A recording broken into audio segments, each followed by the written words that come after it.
Welcome to the Terrible Podcast with your hosts from SteelersDepot.com, where you can find all your latest and greatest Steelers news. It's Dave Bryan and Alex Kozora, always lit, talking Steelers. And now, here's Dave and Alex.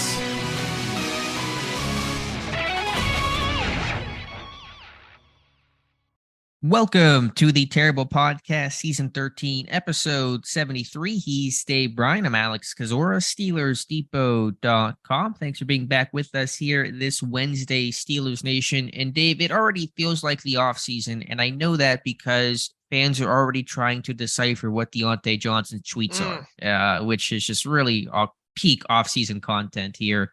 3 days into this thing. So for the record, I'm sure it's nothing, and I'm going to spend zero time trying to figure out what Deontay Johnson's saying. It might just be him, talking about, look out for what's going to happen during the offseason with him and his workout schedule. And, it could be something as simple as that. A lot of people trying to already speculate he might get traded. Some people said about Canada getting fired. It's ridiculous. It's just a tweet, guys. I mean, give us a little bit more to work off of if you're going to speculate there. But I mean, who the hell knows what it means? And to spend all that time on it, we'll see how the Canada thing obviously plays out probably by the end of the week. And we found out a little interesting little nugget about that. At least we think that we did the last couple of days, right? I'm trying to transition real quick out of this Deontay stuff here. Yeah, amen to that. Yeah, let's. But hey, you did have you had quite a stat that has circulated around the internet when it comes to Deontay Johnson. Of course, nobody gives you credit for it, but it's showing up everywhere now.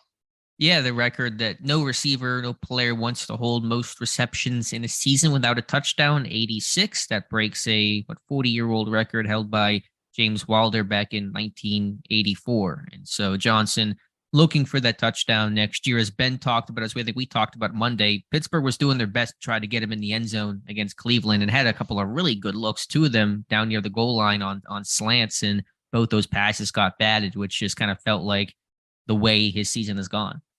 Yeah, absolutely. And I mean, he could just as easily have probably 5 touchdowns this year, as we talked about. I think in the other show about, a couple of them going off of his hand, it's just one of those things. Hopefully next year he hits the ground running, gets 5 in the first 3 games or what have you there. So another stat that you had that I think's making the rounds, Cam Heyward himself, I think you did you talk about that the other day? The other wacky stat about first play and last play of the season, a sack and all like that. So somehow that circulated back to him, and he talked about that on his latest podcast that dropped this morning. And he also talked about he's not going anywhere, right? Yeah, he's not leaving, is the Wolf of Wall Street quote there. And again, have you seen that movie? You've seen I have one, right? One of the few that I've seen. I like any of those financial type. I mean, it's kind of financial, kind of not. And obviously, it's a little over the top, a lot over the top. But yeah, that's a good movie. Man, I'll watch anything with Margot Robbie. Man, she is Birds of Prey. Have you seen that? The old, no. You can only ask me that once. You can't pressure luck on 2 movies, Dave. Man, that whole character that she's been playing in that series. I don't know. You obviously didn't read the comic books growing up and all like that, I don't think. But man, she nails that character in that. And there's not many things that I look forward to as far as like blockbusters and all coming out. But I'll watch anything in that series of her playing that character that comes out there. I think she's just fantastic in that. Anyway, back to Cam Heyward. He did say that he's not retiring. She's not that bad looking either. She's not that bad looking on when it comes to the eyes. All right, we're going to focus on Cam Heyward and talk about him not retiring, although it wasn't as 100% as maybe I think some of the graphics on the podcast said, because Heyward talked about needing some time to let his body rest, and whenever he does play or does anything in general, he wants to be 100% all in and have his heart completely in it. But he did say that essentially there's no plans, no desire right now to retire, that he wants to be a Pittsburgh Steelers, still loves playing, and so we fully expect Cam Heyward to be part of this 2023 roster. He's not going anywhere. Right. And so it was much ado about nothing based on his post-game comments on Sunday. Let's get to some news of the day. Dave Pittsburgh signing their future contracts, at least 10 of them on Tuesday. A long list of names, and I can read off here. Many of them guys that were on the Steelers practice squad to end the year. They included wide receiver Jamarcus Bradley, defensive back Duke Dawson, guard William Dunkel, linebacker Amike Egblue, I think is how you'd say that. Running back Jason Huntley, center Ryan McCollum, safety Scott Nelson, running back Master Teague, wide receiver Cody White, and tight end Rodney Williams. And so some of those names more familiar than others. Master Teague turned heads this summer, briefly was back on the team. Cody White has been part of this roster off and on for the last couple of seasons. I've always been a fan of Duke Dawson, etc. So Scott Nelson bounced on and off the roster, the practice squad this year. So those are the list of 10 future contracts. And I have started getting this all, the rule of 51 all together here, and they, these 10 signings gets it pretty dang close when it comes to that. And I was looking up the salary of Jamarcus Bradley. He's actually got a couple of accrued seasons in the league, or credited seasons in the league.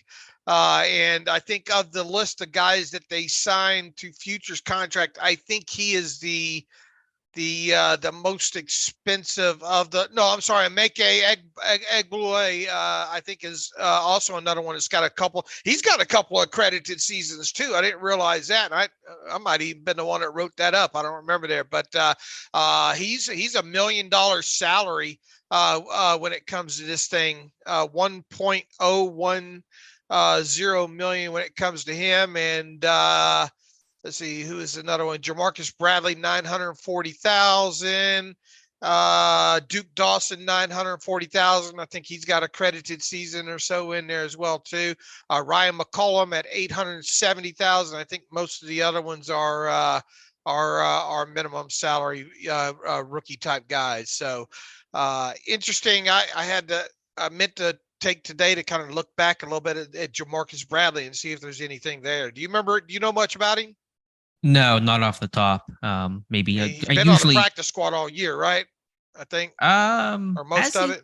I'd have to go back and check. Yeah. I do future contract reports in the off season when I kind of go dive back into these guys. But again, a lot of these guys have been on the practice squad or on and off the team. So I think usually what's more interesting are the names who don't sign future contracts, at least to start. And as you've talked about, sometimes it's guys waiting and seeing if there'll be other opportunities, other teams to come calling. So notable names that have not signed futures contracts yet. They could, in theory, later this week or whenever the case. But Anthony McFarland, cornerback Mark Gilbert, Carlos Davis, John LeGlue, the offensive lineman, and Renell Wren, notable names who have not yet signed future contracts with the team.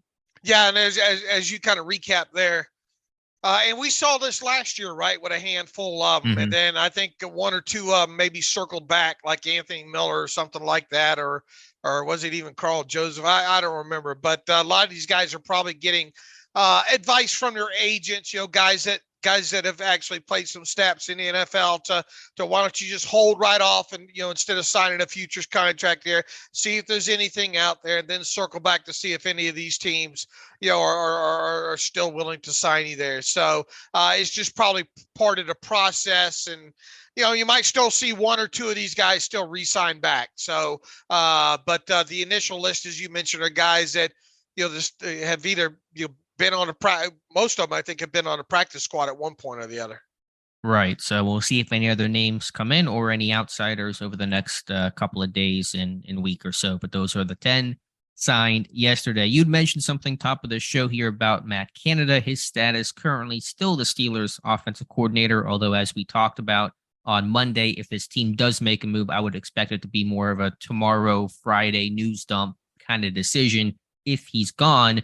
But some information came out earlier this week that would indicate the odds of him returning are probably higher than him leaving, and that ESPN officially confirming that Matt Canada is under contract for 2023. We suspected that. We discussed that on Monday. We had every reason to believe that was the case, but we did not know that as confirmation. Now ESPN saying his deal runs through next year. And again, the history in Pittsburgh is coordinators do not get fired. Their contracts expire. And so I think that's another reason to believe that Canada more likely than not to return next year. Yeah, that's the most concrete. I think I talked to Joe Corey, and he doesn't have access to know which ones,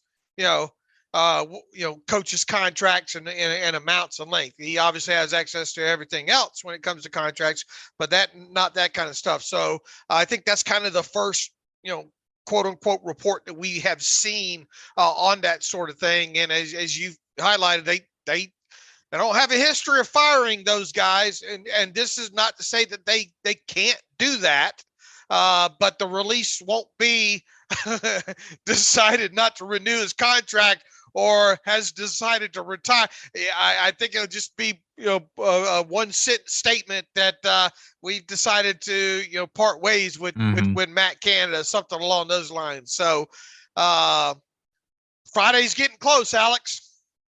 Yeah, and again, I mean, in theory, the news could come at any moment. It could be now, it could be Friday, it could be Monday morning. I use Friday as just kind of based on the history of, like I said, on Monday about what happened with Randy Fietner and Todd Haley and Keith Butler. Because at some point you have to sit there and say they're obviously not going to, at least I doubt they're going to announce if Canada's returning. So no news is going to be your answer at some point. So at what point do you start really suspecting, okay, there's been no answer, so we have to assume he's staying? And I think basically by Friday afternoon, evening, if we haven't heard anything, that's where I start really shifting towards, okay, this guy's coming back. In other words, it's not the old saying, no news is good news, right? It's at least for most people listening to this and are rooting for Matt Canada to be gone. No news is probably bad news for them, right? Right. Matt Canada, no news is good news. For everybody else that wants him fired, no news. The longer this thing goes on, the longer you hear nothing, that in itself becomes an answer. Maybe he's trying to hide from the Turk right now.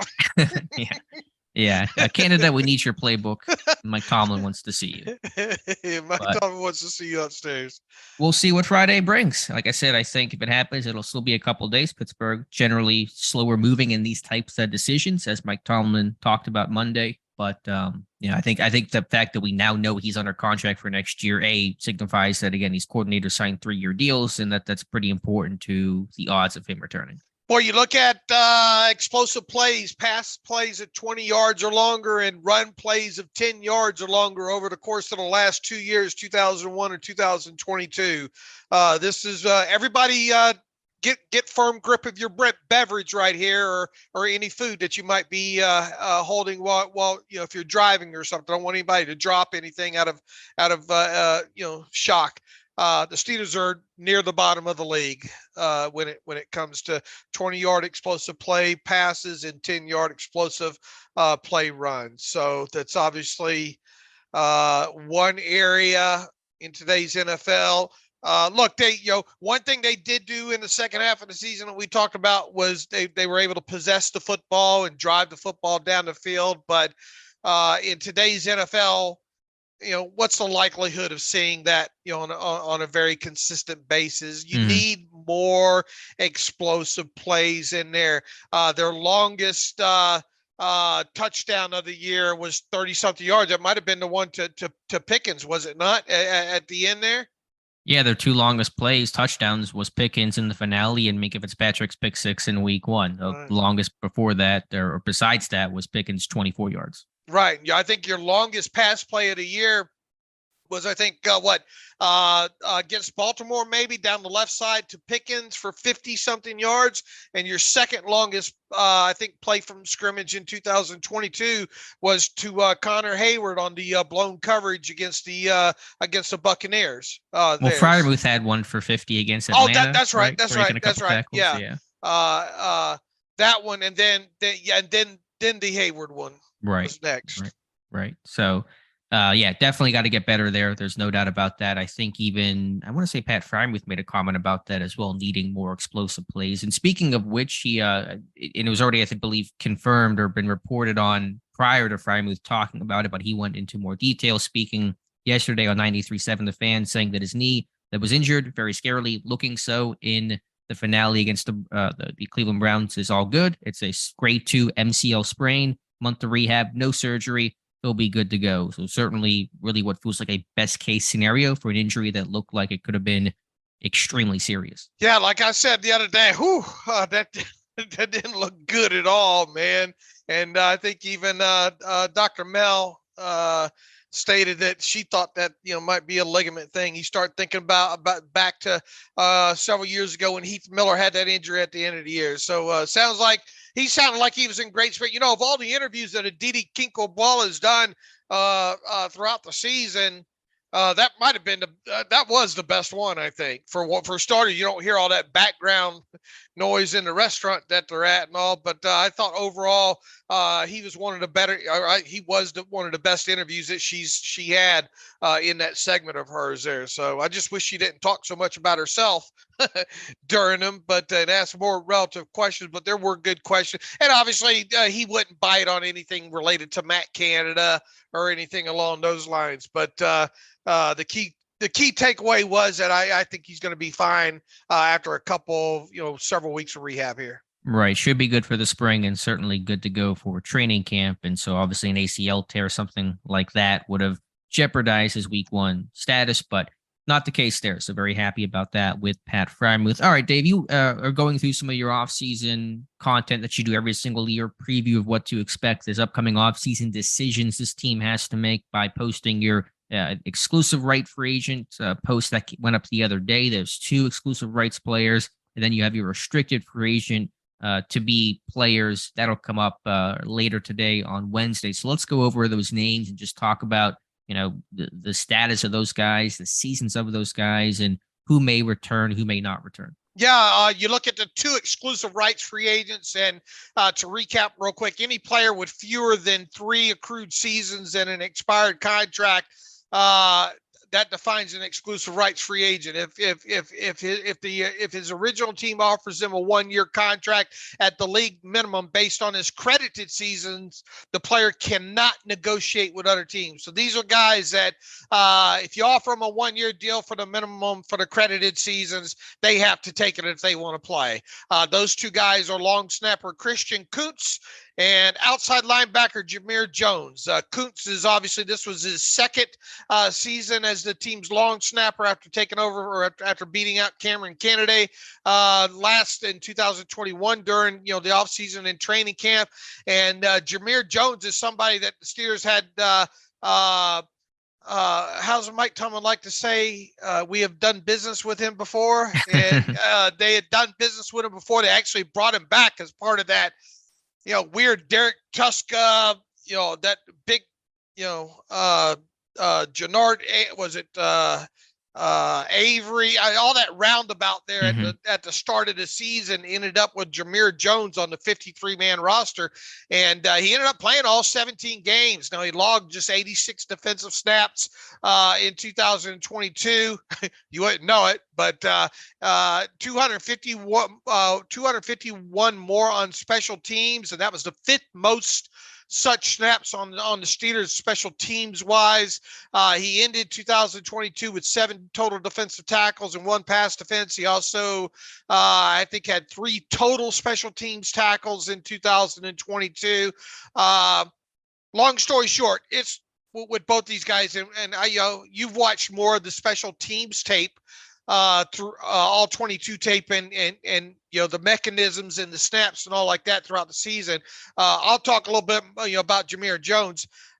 I think there's enough there for him to potentially once again be a 4th outside linebacker on this team. I don't want him to be the next man up, third guy, but I think with what he offers on special teams, depending on the competition you get throughout the offseason and all, long story short, he'll likely get an exclusive rights tender for a minimum amount here. Might already have it, and by now, and there's no harm in offering that because it's non-guaranteed, and you can get out of it. You need to cut him before week 1 there.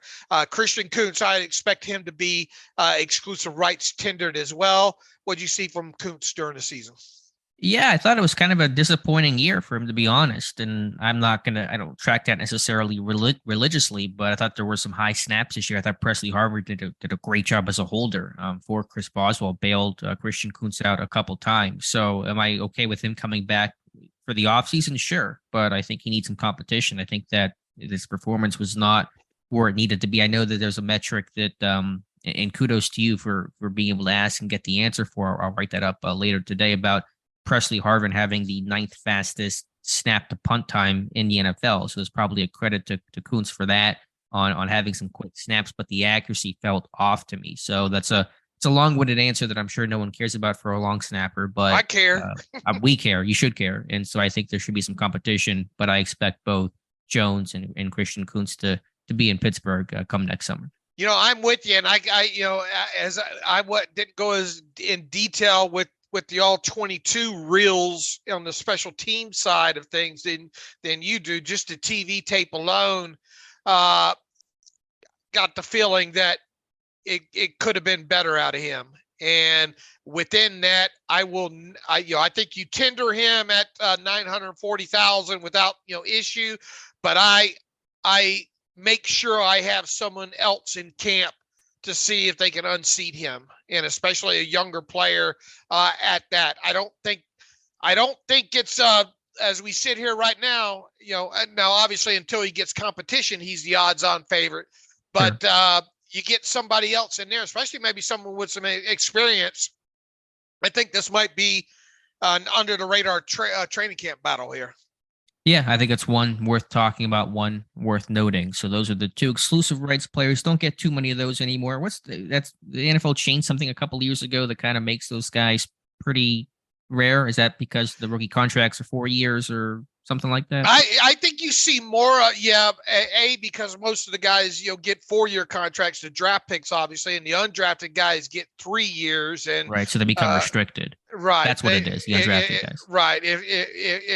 But then you have these guys, the Steelers somehow get a lot of players sometimes that fall through the cracks with the, exclusive rights, kind of deals. They usually have 2 to 3 a year, and I think that might be slightly higher average than the rest of the year, because it's uncommon to see those kind of bottom end kind of players stick, especially all season there. So anyway, I expect both of those guys to get exclusive rights tenders there. This team has 4 restricted free agents. We'll roll through, Alex. James Pierre, Steven Sims, J.C. Hassenauer, and a lot of people probably didn't even know he's technically under contract or was under contract this year. Running back Jeremy McNichols, and correct me if I'm wrong, shoulder injury like 2 or 3 days after he signed ahead of training camp. I think he cleared waivers as injured, reverted to the team's reserve injured list, never received a settlement, and he stayed on reserve injured all season. I'm guessing he had some sort of shoulder surgery along those lines. We'll start at the bottom of the list with Jeremy McNichols. He's not going to get a restricted tender. No brainer there. Yeah, he was hurt early in camp before the pads even came on. So I'm not sure what he did and how it happened for him to have a serious, shoulder injury of some sort. But he will not be tendered. All right, we'll move from the bottom on up. J.C. Hassenauer played, due to all the help that the team had, knock on wood, JC did not have to play many snaps. I think he played 46 in total on offense, all of them, I believe, at center.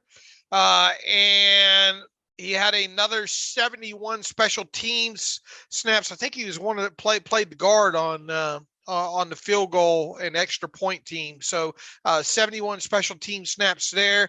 The snaps that he did play at center were, kind of nondescript overall. Not good, not bad, not awful, not great kind of deal there. Knowing that this restricted tender for him probably going to be in the neighborhood of $2.7 million. What do you do with him, Alex? Yeah, now he would be a right of first refusal guy, right, as an undrafted player. I think he comes back. There's always the consideration to, do you opt to not tender him and then just sign him back on a 1-year deal or something below that tender? That to me would make more sense. The team's done that before occasionally. I want to say, did they do that with Marcus Allen last year? They did that with somebody, I want to say. They actually tendered him and then they cut him. Remember, they restricted tendered him and then cut him and then signed him back didn't Okay. he even sign him back I can't remember. Maybe it was the same. I think it was the same. Yeah. Yeah. Remember we had conversation wondering were they Sure. going to cut him and save a little bit of money because they needed to manipulate the roster spaces, for the IR guys. But I think they ended up bringing him back at the same price You're as right. the tender. You're right. Okay. But anyway, so I maybe they won't take that path with Hassenauer. I think they like him enough as a smart, on paper, versatile backup. Though to me, I really see him as a center only. He can play guard. He has played guard. He's way too small though to really reliably play guard for the Steelers team. But I think with Kendrick Green's future very much unknown, I would expect Hassenauer to return. But do you give him the tender? Could go either way, right? Yeah, I personally wouldn't, and that's where you think about the mechanism of not tendering and just giving a deal. But I'm trying to think, has Pittsburgh actually done that before, or at least recently? Now, granted, new regime to an extent with Kahn and Weidl, with this team maybe wanting to manage their cap space a bit better, it would make more sense to me to not tender him, but Pittsburgh may just choose to put the tender on him. What they do at BJ Finney a couple years ago? One of those years they did restricted tender him, didn't they? I'd have to look it up, but I assume you're probably correct about that. I'll have to look that up real quick. Yeah, that was in 2019. They put a second round tender on him. Wow. Actually, I think about that. Now that was before things kind of went south, before he signed with Seattle, and it all kind of fell apart for him. That was back when Finney was really seen as that top interior backup. And you have to get these tenders out before the draft and all too. So that's another thing. Maybe they will end up restricted tendering him, Alex, and see where it goes. I mean, I think he's on this roster come camp, regardless of what path his team takes. Right. I think you're right there. But you pretty much guarantee it if you tender him. Sure. So we'll see. I think a right of first refusal tender is certainly a path to take. All right, Steven Sims. Yeah, I think it's the same story. I think he comes back. I think he probably gets tendered, especially if Canada returns as OC, somebody that fits well with his return value. Although he always scared me on punt returns this year, even though he didn't really muff any. He just never was static. You always want to be static and kind of standing in place when you field a punt, and he was always moving as he was trying to catch the football. But the work he does in the receiver jet game and just all the hats that he can wear, he probably gets tendered. I think he does as well too, and I think that might upset a lot of. And look, these are non-guaranteed and all, but I mean, you get kind of thin at wide receiver. We'll see what they do during the draft and all. But I think he gets tendered as well too, and we'll see whether or not he makes the team or not. James Pierre, this is one that it feels like you almost have to tender, right? Yeah, given the uncertainty about Cam Sutton, then you have Akella Witherspoon. Pierre to me has been, to an extent, a frustrating guy, and a guy that I keep wanting to see a bit more out of, because physically I think the tools are all there. He's got size. He runs faster than how he tested. He's physical. He's a good tackler. He's carved out a good role as a gunner on special teams. This guy's made plays. He's definitely football IQ. Yeah, definitely a gambler, definitely more mistakes above the neck, understanding situational football. There's a lot of highs and lows. It's a little Akella Witherspoon-like, although Pierre's bigger and more physical and a better run defender, but mentality-wise, they're kind of similar. Still, having said all that, for some depth that's pretty cheap and a guy that and a guy that I think, certainly can make some big plays, I see him getting tendered as well. I do as well too, and there's also the special teams aspect. He gives you some snaps in that area as well too. But that money does add up pretty quickly for those three guys. What's the number on that? I mean, that's let's 7 million. Let's say it's 2.7. We don't have a final number yet because it all depends on what the cap is and all.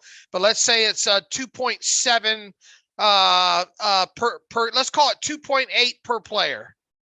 Okay, I mean the math on that's over $8 million. Right. 8.4. Now you have to subtract some, because of displacement. 750,000 is a minimum salary. So what's 750,000 times 3? That's $1.5 million, and what's that? 2.25 or something like 2.225 million. So subtract that from the 8 million. That's how much cap space you would need to tend to those guys at the low level. About 6 million total post displacement, which is still so. Again, with Hassenauer, personally, I would not be tendering him at that level. I would re-sign him on a cheaper 1-year deal. Maybe even consider the same with Sims. Pierre, I'd probably just give the actual tender to save myself some money, but we'll see if that's the actual approach Pittsburgh takes. Once again, you can cut these guys, without issue there, but I don't know. The one that I'm not so sure about is Hassenauer. I mean, we know Jeremy Nichols, he's not going to get tendered, no sense in that. But of the other three, Pierre, Sims, and Hassenauer, he's the last one. Hassenauer is the one that, I'm with you. I wouldn't tender him, but I wonder if they will. And it seems like they basically do at every opportunity. But it's that's a bit more the minutia, I think, in terms of our expectations. We expect all three guys to be in St. Vincent College next July, correct? Right. Okay. So that's the restricted names there. And so that only leaves the unrestricted list of players, which we'll probably talk about on a Friday show or next Monday or whenever the case. Right. All right, Dave, I think that not a ton more to talk about today. Do want to mention the Ravens did lock up their linebacker, Roquan Smith, to a record deal, 5 years, $100 million. I know maybe some of the details aren't necessarily fully known on that, but still a mega deal for Roquan Smith. And so Pittsburgh will have to face him twice a year for the foreseeable future. Yeah, absolutely. And you had to know that once they traded for him, that was, the path they were going to probably take with him. Right. They weren't going to give up a second-round pick and then let him walk after this year. And Smith, an impact player, playing great football for them. Their defense, their metrics have really improved since acquiring him. And obviously Pittsburgh felt that. Smith had a couple of strong games, especially that Week 14 performance with the interception. And so, he's taken care of. And for Baltimore, all focus shifts towards Lamar Jackson, both this week. Will he play? Is he healthy enough to play in this game against the Bengals? We shall see. But of course, his long-term future, a free agent to be after this year. What's your sense? I'm sure you haven't spent a ton of time thinking about it, but is Lamar Jackson a Raven next year? I think they tag him again. So, I think it'll be interesting to watch his reaction to this. We've had this talk, I think, several times on the podcast about what do you almost damned if you do, if you damned if you don't with him. He's missed more time when he's one of those guys that I think he's going to continually miss some time during the season. How do you give that guy like top 3 quarterback money, I guess, with the guaranteed money? I think maybe they might tag him, and then I don't know, maybe they might be interested in trading him. Yeah, I've heard that thought. It's just, I understand the point. Tag and trade type situation. Sure. When he's been injured, it's tough to justify giving him money. But then, of course, you watch how this offense has played without Lamar Jackson, and they've tanked. I mean, their offense was miserable last year. They collapsed down the stretch and went from division leaders to missing the playoffs. And then this year with Huntley, their offense struggled so mightily. And so that shows the value of Lamar Jackson, how key he is to the success and the health of this team. So there's this, you're caught in between saying, we pay him this amount of money and he gets hurt versus look at the value he brings whenever he's available. If we lose him, if he's gone, our offense really feels like we're starting back at square one. And so there's that confliction this team's going to go through. Yeah, absolutely. Like I said, I would be real hesitant to pay him that big kind of money. Right. But Roquan Smith getting his money, and that is certainly deserved. Dave, on Steelers Depot, we're doing some the second annual Steelers Depot awards for the Pittsburgh Steelers. And so the MVPs, the Rookie of the Years, and those kinds of things. My first ballot went up today. We'll have ballots and votes from you and some other members of the site. So do you want to go through all these one by one? Go through yours and kind of recap your thoughts here. My offensive MVP, and this one a little harder. The first award, maybe the hardest one to hand out and figure out. I went Pat Freiermuth, and I know that there were other worthy candidates. I think Najee Harris certainly worthy of that, but Freiermuth to me was that consistent, steady presence throughout the entire year. Basically, the only guy in offense you could rely on week after week to perform and play well. So a second-year jump. The receptions only went up a little bit playing in this run-heavy offense, but he made more downfield plays. So many key receptions on third downs, showing good chemistry with Kenny Pickett. As a blocker in line, still work to do, but out in space, he was excellent. To me, just really that steady Eddie type of dude. And so he narrowly edges out Najee Harris for my MVP award. Okay. You any idea which way you're leaning, or do you agree or disagree? For offense, was that offense? Offensive MVP, yes. I thought, man, they was able to do a lot with Pickens was able to provide some big plays. I'm kind of leaning George Pickens. Okay, fair enough. Defensive MVP, I think maybe a little clearer here with Minkah Fitzpatrick. Still other worthy candidates, Cam Heyward, Alex Highsmith. You could argue the loss of TJ Watt, of course, shows the value of TJ Watt, but Minkah, 6 interceptions, closing out clutch games. Still a good tackler. I think his tackling to me super underrated.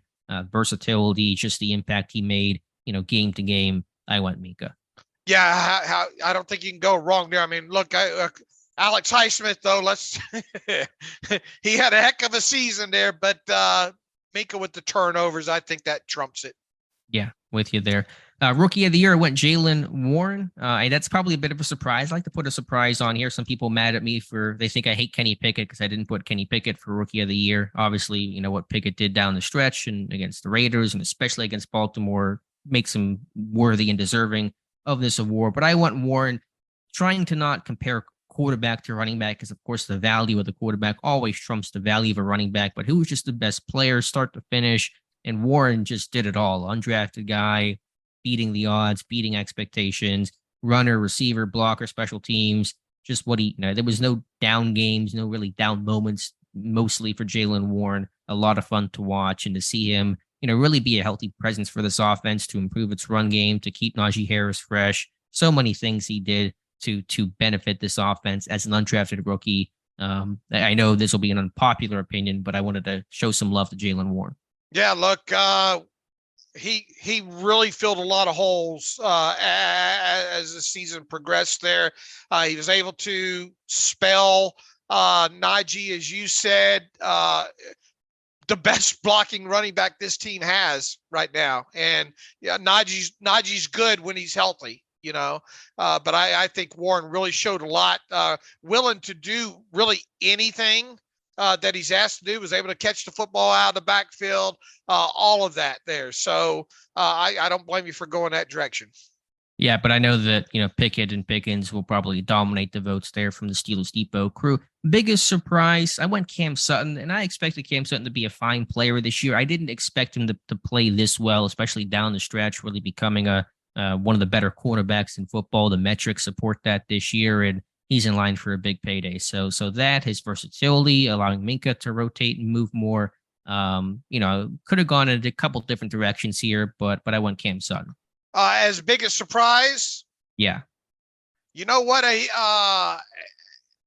As part of our terrible takes yesterday, I talked a little bit about Connor Heyward. How big a surprise was he? I haven't made the decision on that, but I mean, how surprised were you at the season that he had? Yeah, I think it was what he did. Look, as I stated, I'm not trying to put him into Pro Bowl or anything like that, but and I knew exactly the kind of player that he was. This, for his size, I think he's officially like 5'11" or something like that. He plays as a pass catcher. He plays much bigger than 5'11". He plays like a, 6'2", 6'3" type guy, because he's got a nice extension, balls over his head. He's got a good catch radius within all that. So there's that. The special teams element. I mean, we knew that if he was going to stick on his roster, he was going to have that. I think he had something like 9 total tackles within that. And as a blocker, as we stated, look, it's not a guy that you're going to want on the end of the line of scrimmage. They tried to do it a couple of times with him. It did not go well. But I think with Connor Heyward out on the move and split zone coming across, and I thought he really stuck out on tape the last, 3-4 games, cutting, being able to chop down some guys on some split zone type things that he was asked to do. And then, man, a real heady player on the on that game sealing end around kind of jet run that he had against the Raiders there. Had the wherewithal to go down in bounds and make sure they did win that game in that situation there. I knew what we were going to kind of get with him, but I was kind of surprised at what he ended up giving him. Yeah, Dave, and sorry for the awkward baby pause here. Just got some news that Minkah Fitzpatrick was selected to the first ever NFLPA All-Pro team. Now, that is not the quote-unquote official AP All-Pro officially recognized squad, but the union wanted to have a true players vote. So this NFLPA All-Pro team voted exclusively only by players. Teammates could not vote for their, each other, essentially. So no Steeler could vote for a Steeler, and Minkah Fitzpatrick still making the list for the top free safety in football. So one of many awards Minkah Fitzpatrick, or accolades Minkah Fitzpatrick has had this year. Good for them for doing this. How many times have we seen this AP list and mock the AP list? People having David DeCastro getting left guard, you know what I'm saying? Sure. That's been a thorn in at least my side, I think, for the most part, yours as well too. You got to have people that know what the hell is going on, to vote on this stuff. And a lot of these old AP voters don't, they need either let the players do it, or there needs to be some sort of combined, like almost like even though the Pro Bowl is still a mess too. Don't get me started on that. But, it should be like a 2/3 NFLPA, 1/3 AP or so, the regular traditional that way, and then work out something that way to decide these all. Because look, there's people that have incentives tied up in this stuff. In the Pro Bowl and Pro Bowl and AP and stuff like that. So good for the. All I say is NFLPA. Good for you. I mean, what do you think about just a quick look at the selections? I mean, they look on the money to me. Yeah, it does. Although I'll be honest, Donald, it doesn't look injured. Yeah, it doesn't look too terribly different from what I think the actual AP All-Pro votes will be. Now, maybe there's better decisions in terms of guards and people in the right spots, left guard, right guard, but the names seem, fairly expected. Right. Maybe this will help influence the AP vote. Sure, a little bit. By putting it out ahead of time there. So anyway, that's always they got to do a better job on all this Hall of Fame, All Pro, Pro Bowl kind of stuff. So good for the NFLPA for getting this out in a hurry. Yeah, but again, Minkah Fitzpatrick, the lone Steeler, but certainly deserving. No Cam Heyward, the interior defensive lineman was Chris Jones and Aaron Donald. Like you said, the Donald one, that feels a little legacy-ish to me, but because this vote was supposed to be just purely on this season and this season alone. That was the way the union was describing this team, but could have argued Cam Heyward being on this list. Will he make the actual All-Pro team for the AP All-Pro team? I don't think he will, but it'll be interesting to see. Yeah, I wonder if NFLPA is going to have like a second team announcement. Right, I'm not seeing that right now. Would have been interested to see that, but there were a lot of good interior defensive linemen, even in the AFC. You had Chris Jones, Jeffrey Simmons, of course, Cam Heyward. So, we'll see what happens there. But that is the NFL's All-Pro version. Back to the awards here. You mentioned Connor Heyward as the biggest surprise. Certainly, I think down the stretch especially, Heyward was playing a much bigger role in this offense, and some of the catches he made, late in games, including against the Browns, impressive. it's just maybe hard for me to give the biggest surprise to a guy that still only played, I think, 174 snaps on offense his rookie year. But yeah, I think it was a pleasant surprise, and his contributions increased, and excited to see him for next year. All right, who was your surprise? Oh, Cam Sutton. Cam Sutton, yeah, just again knew it was going to be a fine year for him. Didn't expect a career year to this level that Cam Sutton had. I don't know. Mason Cole kind of surprised me a little bit too at center. Well, that went to my most underrated, and I went Mason Cole on that one. So I think you could probably flip him either way. So before we get to Cole underrated, my biggest disappointment, I went Akella Witherspoon. Some would say Deontay Johnson, which is probably fair, but at least Johnson had some positive contributions for this team. Akella, I mean, and maybe those are my own false expectations, but I thought, or hope, understanding that consistency has always been his number one issue. And you talked about the concerns about, can you really trust this guy after the strong end of 2021 that he had? You were ultimately proven right, because Witherspoon, even before being injured, was really just kind of a hot mess. Biggest disappointment. It can't be Akella Witherspoon, because I'm not shocked by But he played so well down the stretch last year. We both agree upon that, right? Yeah, but to me, it kind of felt like fool's gold, Okay. Based on that guy's got to get cut at $4 million, I think. Right. Well, that's my point. Is he came into the year as a starting corner, and I think it was reasonable to think he would maybe be your best cover corner the way he was the end of last year. And now we're talking about there's a good chance he won't even make it to training camp. If that's not disappointment, then I don't know what is. Okay. I don't want to reveal mine yet. I want time to think about some of this stuff, because I run away.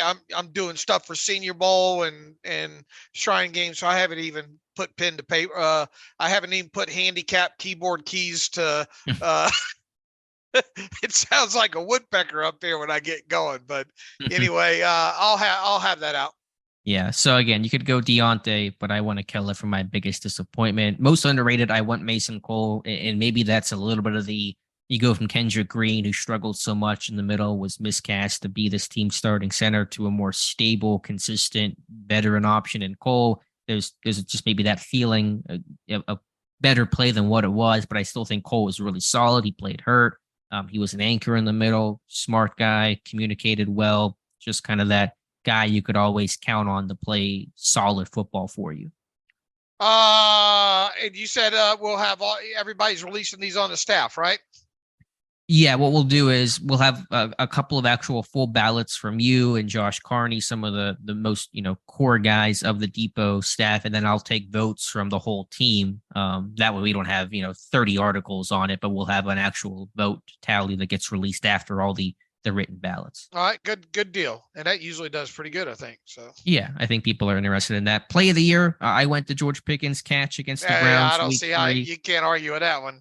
Well, I almost went the Kenny Pickett touchdown to beat the Ravens, just because of the weight of the play in the moment, and kind of the play for Kenny Pickett that maybe defines the encouragement about what he could be in the future. But in terms of the actual wow factor of the play, I think you have to go George Pickens. I mean, that's got to be in the runner for the ESPY this year too, right?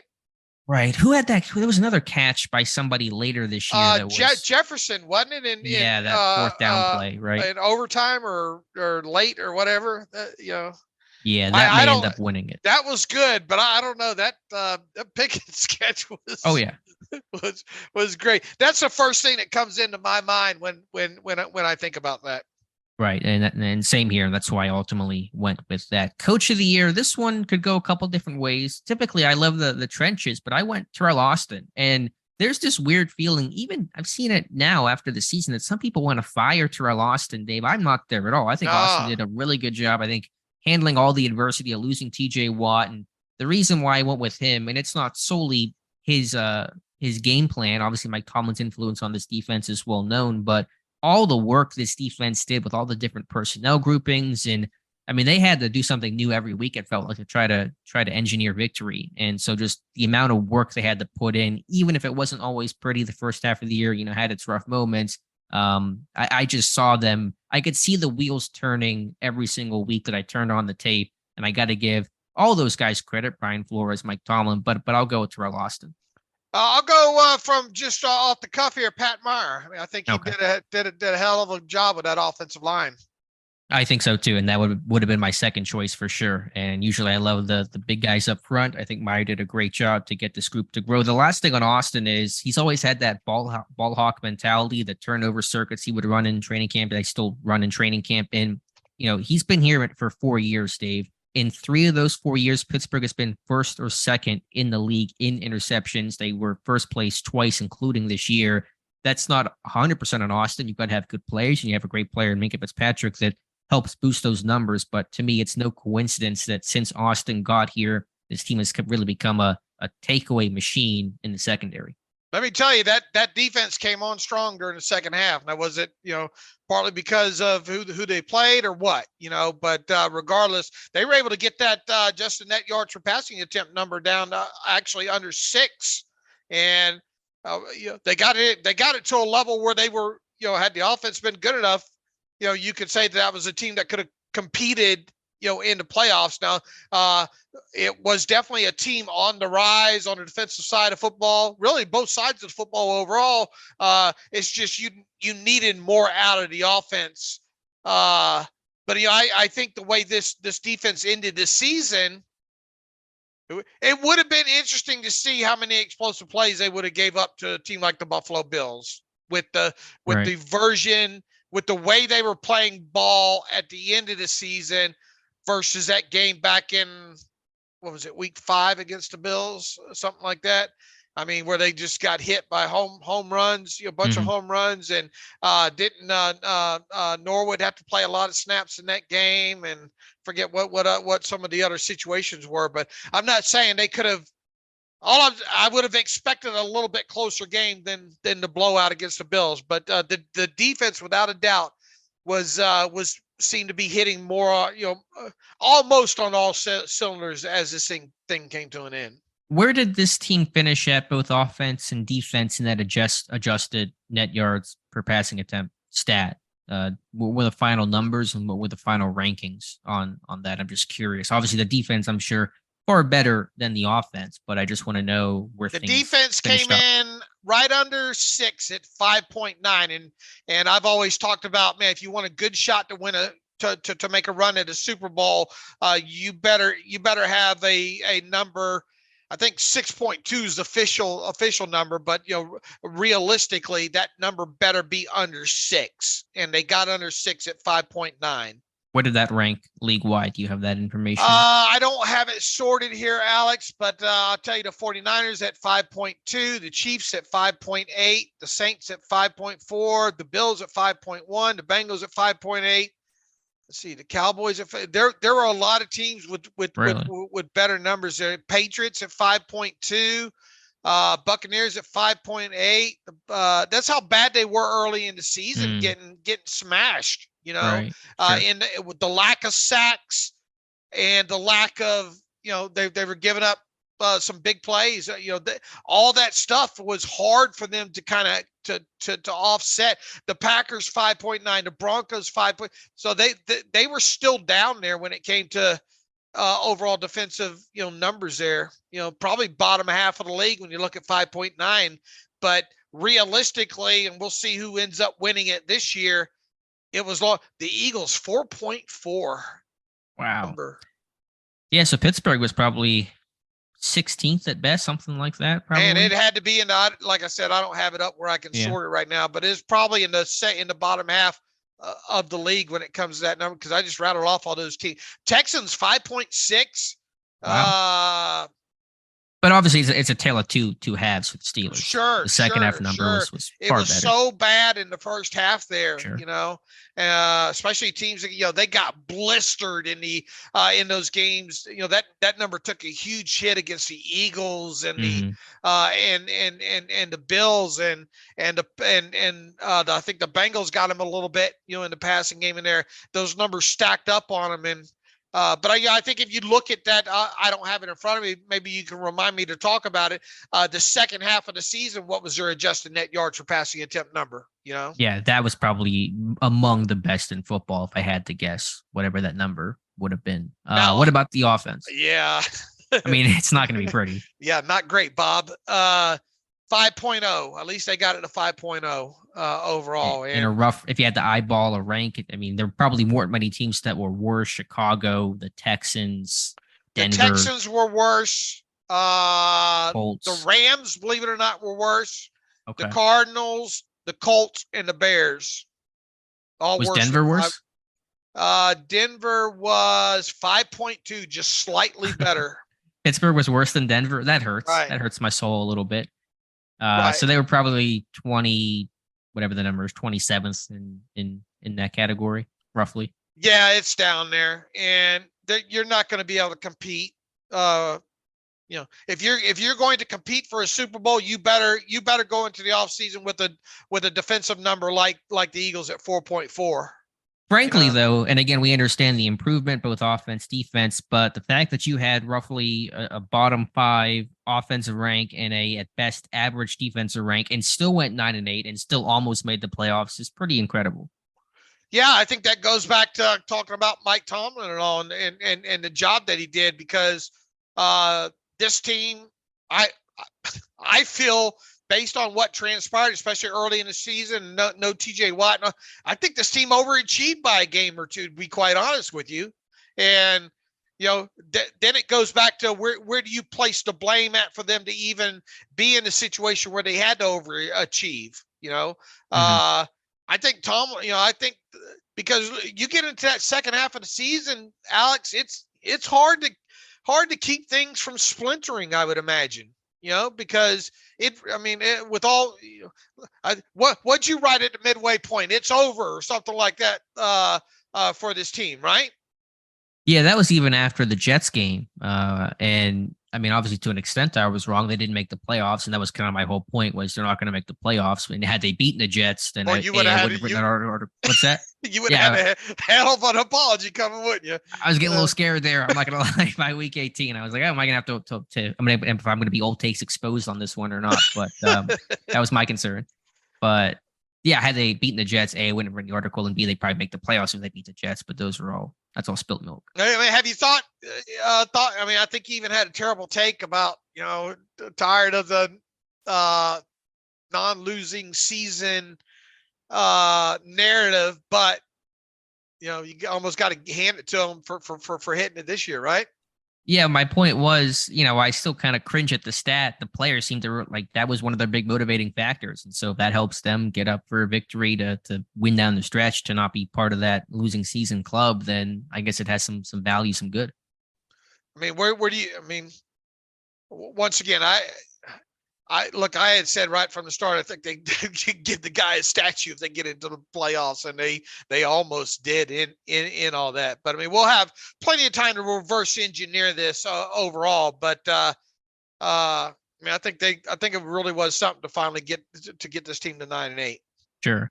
Player to watch next year with my awards here. Mark Robinson. I think was that all part of the? Was that all us all talking about the coaches? Is that how we got that part? I took us on a rabbit hole, but yeah, that was all coming off my Terrell Austin selection for Coach of the Year. But player to watch for 2023, Mark Robinson. I think a pretty no-brainer selection. One of the top guys I'll be watching for in camp next year. Yeah, I don't see how it's not. It'd be interesting to see how they, if they go about addressing kind of that stuff. There's stuff, as Mike Thomas said, and the coaches have said, kind of winding down the season. There's aspects there that you want to see when it comes to a player like that. But additionally, he's super raw still, Mm-hmm. And how will they be able to harness that? Can they make anything of it? Can you depend on that, or are you willing to just kind of roll the dice and gamble on it? Yeah, that's a fair point. There should be a greater opportunity. I would expect, some of those pending free agents to return, most likely Robert Spillane, but Devin Bush is gone. Marcus Allen, a special teamer to begin with. I do want to see Robinson, and I know the opportunity was more limited this year, but I want to see him make an impact on special teams. His skill set should lend itself to him probably playing better there than what I saw both in the preseason and the couple of games he got this year. So that's going to be important for him. But there should be a potential path to play time of some sort next year, and just making that year 1 to year 2 jump for a guy that was raw, new to the position. You felt some of the rawness in that finale against the Browns. You would expect him to take a bigger leap than most, even first year to second year guys, where the leap is generally pretty big. I would expect Robinson to even take a greater jump in 2023. I would expect that as well. At a minimum, he should be like you said, a solid special teams player, and a guy that you can put on the field in some situations there. My best addition, at worst. Right. My best addition went to offensive guard James Daniels. And for a time in the summer, I remember those conversations very vividly. Remember some of those 1v1s where Daniels did not look good. It felt like, man, this was a big mistake Pittsburgh made, but he got comfortable in Pat Meyer's system, adjusting to the new techniques and way of blocking. And I think by year's end became this team's best offensive lineman. And that was you called that one right out of chute. That was the guy that they should go after. And I was feeling really shaky in August, and I feel a lot better about calling that right now. That ended up being, a tremendous, really call, and it just looks like he's going to be a guy that next couple of years is going to be in there. That's going to be, a big cornerstone of that offensive line. And the last award here, my most missed, and I think most people, understandably and probably rightly so, would go TJ Watt. I like to be different sometimes. Still want Juju Smith-Schuster just for the lack of slot production. You put Claypool there, that was a square peg in a round hole, and you trade him off. And I understand the value of Sims and Olszewski in terms of the jet run game. And you had the stat, Pittsburgh the most jet runs of any team this year, by a pretty wide 10. margin. Yeah. And obviously Juju wouldn't have been able to do that the way that Sims and Olszewski can, but just to have that guy there for, Kenny Pickett, for this offense, another weapon, I think he certainly felt that lack of production in the pass game in the slot. I understand. Look, where would the it would definitely help the yards after the catch, right? Yeah, I think so. And hopefully, the way that Pittsburgh got smarter with Pat Freiermuth, using him downfield, Pittsburgh would have been smarter with Juju and not had him average, 8.4 yards per catch, something like that. So I think you could have gotten some more downfield plays from him, and just another guy that, and I get that Freiermuth is kind of the new Juju in terms of that option route, third down, underneath receiver, but having somebody else, I think obviously you would have, because Sims and Olszewski did next to nothing. Right. And that was one of the, and look, Claypool really didn't do anything in the slot either, right?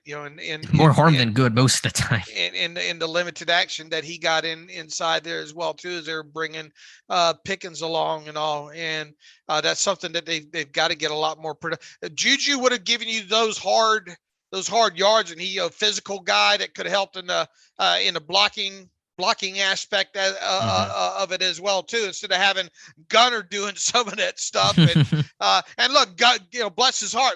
And I said this during the season, they are putting him in a lot of tough situations that makes it tough for him to win in. But he gave it his all, and he won one or two of them out on the edge out there. But man, Juju, it was so good to see him hit some of those incentives and all with the Chiefs and all. And I know it might be unpopular, but I'm kind of rooting for the Chiefs and Juju to win a Super Bowl this year now. Yeah, the guy went from running 5-yard curls in Pittsburgh last year to now spinning in circles in a huddle with the Chiefs as they just run all the crazy plays and put up big points. So night and day difference there. And I imagine if the Chiefs will have him, he'll want to stay with Kansas City. Yeah, I would think that as well too. What ended up being his average yards per reception? Let me look that up real quick. A lot higher than last year, I'll tell you that much. I don't know what it was. It was in the double digits. 12.0, right where it belongs. Yeah. That's what it was early in his career in Pittsburgh. Right. He was a downfield guy, a pair of 97-yard touchdowns. But yeah, looking at the numbers, 2020 yards per reception, 8.6, 2021, 8.6, granted, very limited time there, 12 yards in 2022. Yeah, he got used the right way. What was his yards after the catch in the advanced metrics? I scroll down and try to find where they have that information. 465 yards after the catch for him this season. My God. And that's 6 yards after the catch per reception, and it was in the 4s the last 2 years in Pittsburgh. Yeah, and he earned every bit of those ones in the 4s. True. As well too. So it just goes to show you usage and obviously healthy and those 400. You got to be kidding me, 465. Now look, wasn't it what year was it that he had those long touchdowns? Was that his rookie season that he had his first 2 years? He had one in his rookie year and sophomore year. Right. Okay. And that kind of helps explains the 648. I think the yards after the catch that they show him in 2018. He had just 60. Of course, he went out early in the season last year, but 400. Man, the Steelers really good. Did the Steelers even have 465 yards of yak?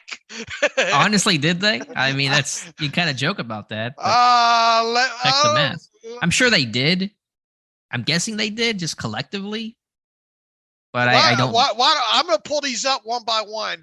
Right. You tell me how many each player. You tell me how much yak you think each one of them had. Deontay Johnson. I just cheated on Deontay because I started to look it up. So go ahead and say the answer. Deontay had 235 yards after the catch. Pickens, guess what Pickens would be yards after the catch? I'm going to be miserable at this exercise. I'm going to look really bad here. I think it's going to be low. 100.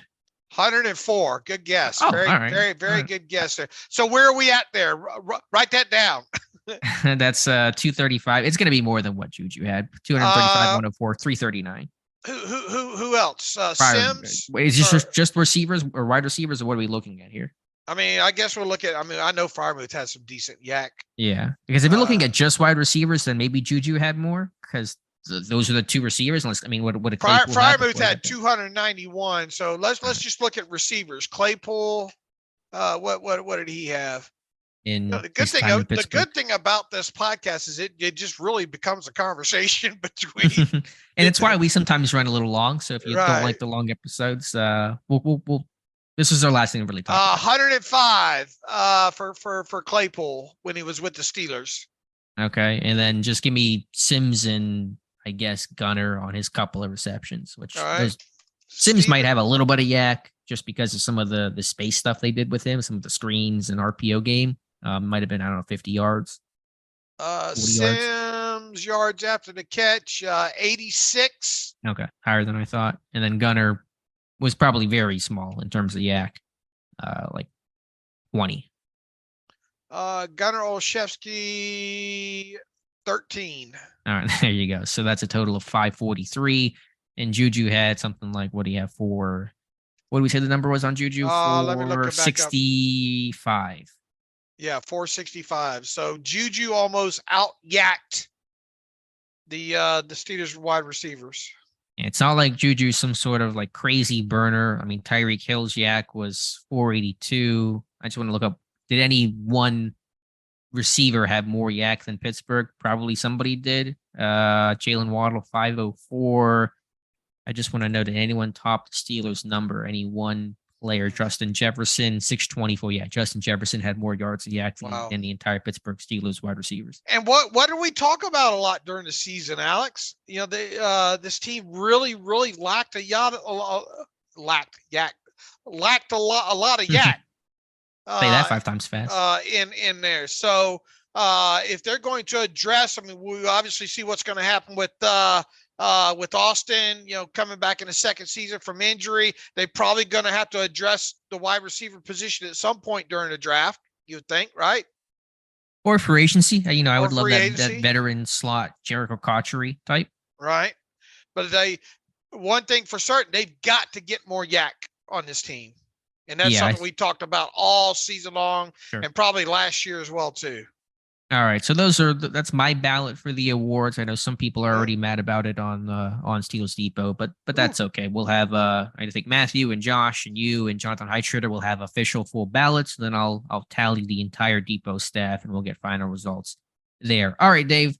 That's going to wrap up. Tua remains in concussion protocol. Looks like Skylar Thompson is going to start for Miami against the Bills. Good luck for that.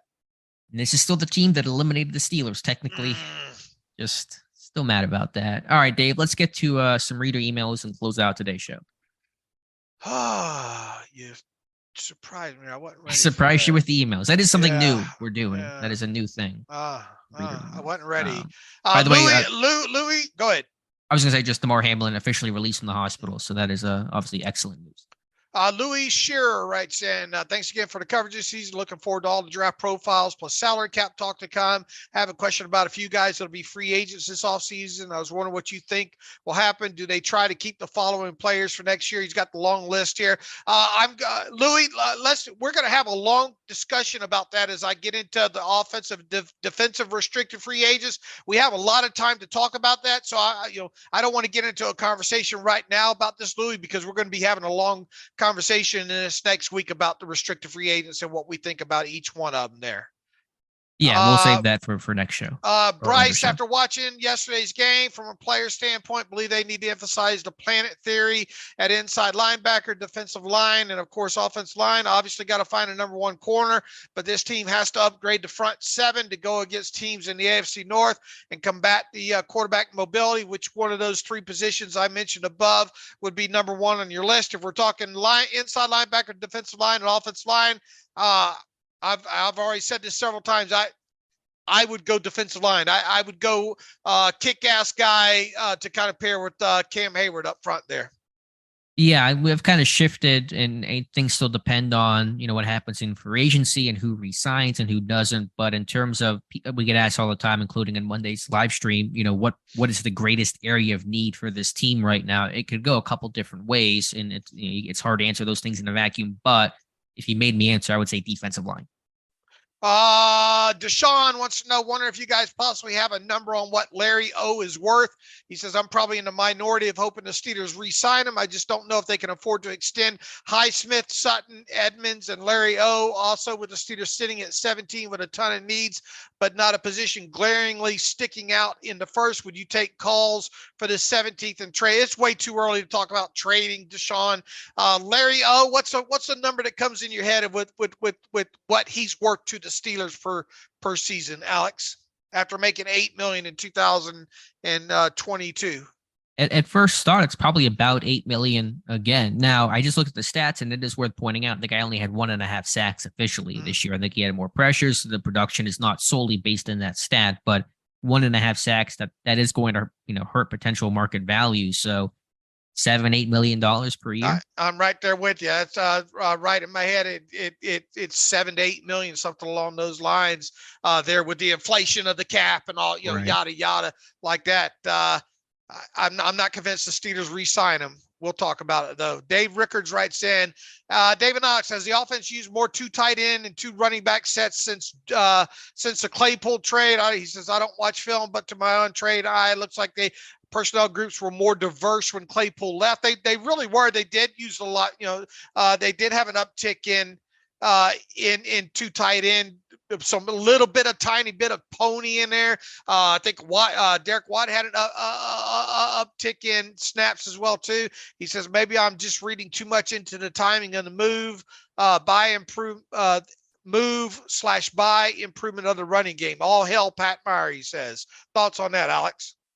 Well, we can run the numbers in our charting that Tom Mead has done that can give us those answers. I suspect they did run more of those sets for a variety of reasons. A, losing Claypool, not having a real clear next man up in the slot, but also just, when you're getting blown out by the Bills and Eagles, you're going to be in 11 personnel, passing personnel. You're not going to be running a lot of 2 tight end sets. And so when you're, playing competitive games, the back half of the year, you're leading games, winning games. The run game was obviously more effective, more efficient. You're going to naturally be in more 12 personnel in those types of moments. So I'm pretty sure the uptick was there, but there's a little bit of just correlation that isn't entirely causation.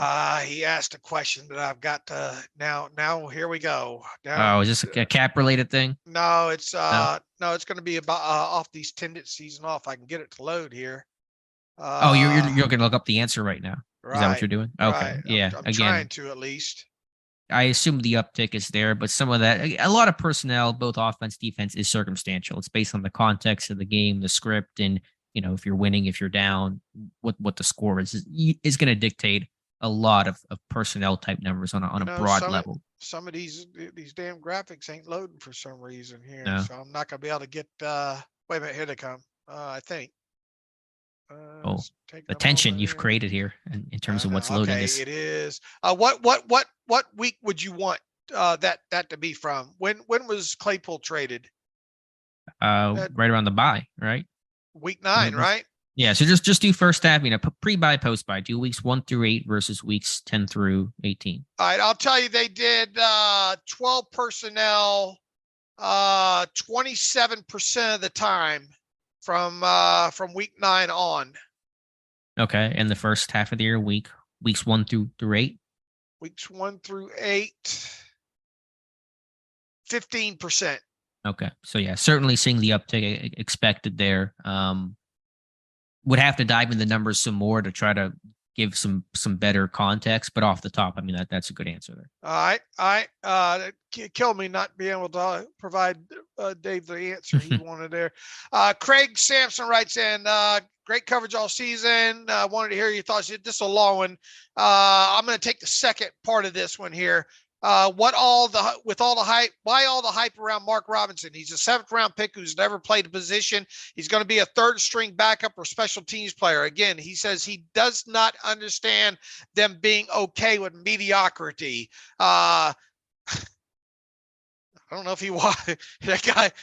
I'll tell you what, give me a guy that wants to try to make all the tackles and we'll go from there. And, what would you say about Craig saying he's going to be he might be a 3rd string backup special teams player, but how would you rebuttal this? Yeah, well, to a small extent, I almost had the same throughout the year in terms of preaching patience with Mark Robinson because he was a rookie and because there was so much that he just had to learn and didn't know and had to kind of take his time.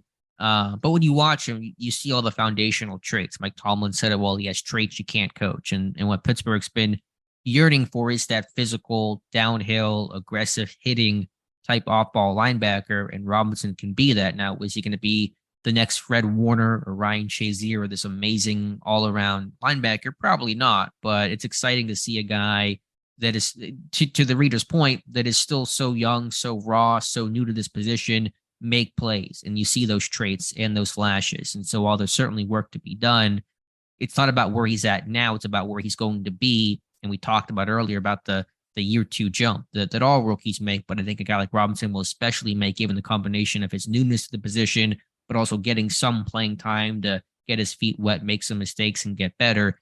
You learn by doing. So you combine all that, I'm excited about just seeing what you have in the guy next year. Right. And so far he's got, he opens with the question, why all the hype around Mark Robinson? I think Alex just answered that. I mean, look, he's raw as raw can be, but there are traits that you'd like. Now it's a hell of a gamble, from what we've seen so far to say this can be the guy, but within all that, there should be some hype around him, I think. Yeah. So again, we'll see what he looks like next year, but I'm excited for him. No, neither one of us are putting him in the Pro Bowl or anything, right? Right no, now? but we can both see the traits that he has. Right. It's attractive to what the Steelers want and frankly what they need against the AFC North. Like I said, give me a guy that wants to, almost like Vince Williams in his early days, a guy that wants to make all the tackles. You know exactly. Now is he as physical, guy as Vince Williams? Not yet. I mean, or not when Vince in his heyday, because Vince could blow some, up on some pulling guards there. So Mark Robinson's got that ahead of him there. Let's see. Did you guys ever discuss the comments that Mason Rudolph made several months ago when he said, "I love this team"? Well, at least my teammates. I don't. Maybe we did. Maybe we did. I don't remember. But does it really matter at this point? Yeah, probably not. I know we had written about it. I don't know if we actually discussed it on the podcast. We know that Rudolph wasn't happy and probably felt slighted with the way that he was, kind of ignored, and all these frame competitions never actually gave him a chance. And, right or wrong, that's what happened, and he'll be playing elsewhere next year. Dakota Smith, since 2017, there are only 11 teams to not win a playoff game. 21 of them have. The Steelers are not one of those 11. He says there are only 11 teams to not win a playoff game, but 21 of them have. The Steelers are one of those 11 teams. If the Steelers do not win a playoff game within the next year or two, could this be the end of the road for Tomlin? And look, there comes a point where, thank you for coaching this 8-9 team to 9-8. As good as a coaching job that I think Tomlin did in 2022, and like I said, had they made the playoffs, man, I think they needed to build a statue for him. And they came Joe Flacco failed attempt game against the Dolphins in doing so. With all that said, yeah, I mean, look, you got to get this team in the playoffs, and you got to get them winning playoff games, and you've got supposedly the guy you hope is going to be your franchise quarterback. This will be termed maybe the rebuild year, or however you want to frame it. So yeah, I mean, it could potentially be the end of the road if you don't get this team in the playoffs, winning some playoff games in the next 2 years. Yes.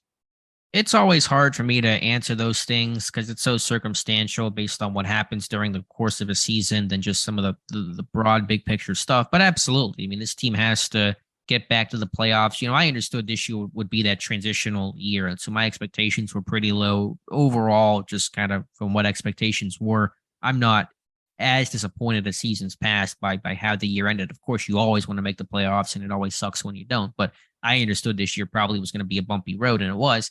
Next year, it's got to be the year where you really make a push for the North and to get in the playoffs and win a playoff game. So it is a mark on Tomlin's record currently that has to be erased. But I take everything season by season when we talk about how much longer should Tomlin be the coach of this team. One more. Sean has good evening, guys. Just a quick thought. I haven't heard this scenario yet. Why couldn't you let Mitch Trubisky go and just offer Rudolph $5 or $6 million a year for a couple of years to be the backup, when all parties at least should know that Mason Rudolph will probably never be a starter in this league? He at least knows the system, playbook, culture, certainly more careful with the ball than Mitch Trubisky. Thoughts on Mason can't wait for that gate to get open. That's all I have to say about that. Yep, takes two to tango. I'm sure the Steelers would love to have that ideally, but Mason not happy with his time in Pittsburgh, doesn't want to be in Pittsburgh, wants to go somewhere new, fresh start. So if you could wave a magic wand and make it happen, sure, but doesn't work that way. There's human emotion, and obviously there's choice now for Rudolph, and he'll be going somewhere else. I think Mason wants to kind of go the path that thinking that maybe go somewhere where he might get a chance to start or something, or at least be in line with an opportunity to do so, Yeah, at least to compete, maybe in theory. And again, I just think he's unhappy with kind of getting a raw deal in Pittsburgh, which I mean he's right about. I understand why Pittsburgh, had Pickett and Trubisky get all those reps in camp to see what those guys could do. He probably just follows the James Washington path and goes to Dallas and backs up Dak, or who knows, something like that. All right. One more. Happy New Year from Jim Bendis. Quick question. What will it take for Minkah to be Defensive Player of the Year for 2023? I think he is deserving of the title, but what does a safety have to do to get it? I mean, is he meaning 2000? He says 2020. Jim, are you meaning this season or next season? I guess he's saying if he doesn't win it this year, what will he have to do to get there next year? What is because I think he's assuming that Minkah's not going to win it this year, which he's right about. Yeah. A lot, probably 4 more interceptions at least. I mean, you probably got to be around for a safety or whatnot to kind of win that. What did Troy have way back when? 7, and Ed Reed in 2004 had 9 when he won it. It's tough because the sack numbers have gotten gaudier. And so when you got guys and freaks like Parsons, and I mean, I think Parsons will win it this year. I haven't looked at it super closely. You got Bosa and Judon. It'll take an outright lead in interceptions and probably even more than that. How much did the fact that a lot of Troy's probably, he had so many through his year. How many in the year that he was defensive MVP? How many were those highlight kind of plays, and how much does that factor into? And what I'm getting at, and it's not a diss on Minkah. Minka's so good at reading stuff and putting himself in the right position, all like that.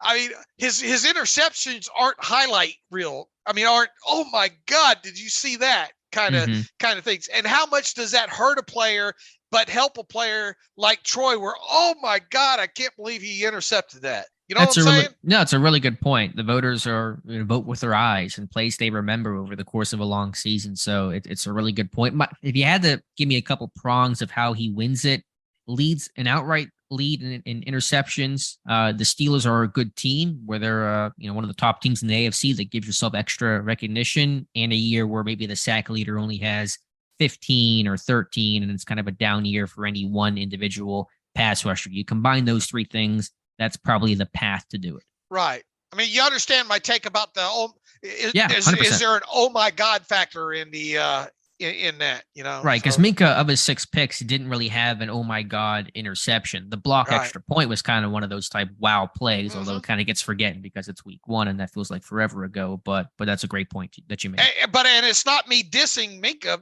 because I mean the guy gets himself in such a good position to make some of those too. He makes it look so easy. You kind of take some of those plays for granted. Good point. That's probably I take you for granted, Alex.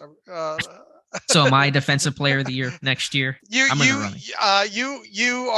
will always be my my defensive blogger of the year. Oh wow, what an honor. All right, way too many. The email box is full. We just don't have time to get to them all. So if we skip some and you think that they need to be hit on, resend them, please, to theterriblepodcast@gmail.com, because they get buried in the email machine here and all, and some of them maybe get stale or whatnot like that. So if you and let some of the new people send some of you, we appreciate obviously our regular listeners here, but we a lot of the same names show up in here. It'd be nice to give some new email or some names that we haven't heard from during the off season some time to get some emails in as well too. So if you'd like to be part of that, theterriblepodcast@gmail.com. In the meantime, you can follow me on Twitter @Steelers Depot. Let's see, I'm working on the rest of my free agent stuff. I got salary cap stuff coming for everybody. Alex, what you got coming? I'm not sure exactly when. Yeah, there's the awards site. I'll have my final sack breakdowns, my final defensive charting numbers, and all those type of good numbers. So that'll be on the horizon on the site. All right. @Alex_Kozora to follow him, @Terrible Podcast. Once again, email the show, theterriblepodcast@gmail.com. If you want to donate to the cause and you think we did a good job this year and you think you want to help, maybe support some of this money can help send some of these people to the Senior Bowl and the Shrine Bowl. We got all the a lot of people going out there. Go to SteelersDepot.com and hit that donate button, upright navigational bar. You can send a donation that way and help out. Also, if you like an ad-free version of the site, SteelersDepot.com, hit the ad-free button, upright navigational bar. Once again, man, I'm deep heavy in spreadsheets, getting these guys ready for the All-Star games. It's going to be an exciting time for us, even though on Steelers Depot, even though the season's over. So with all that, as always, thanks for listening to the Terrible Podcast with Dave and Alex.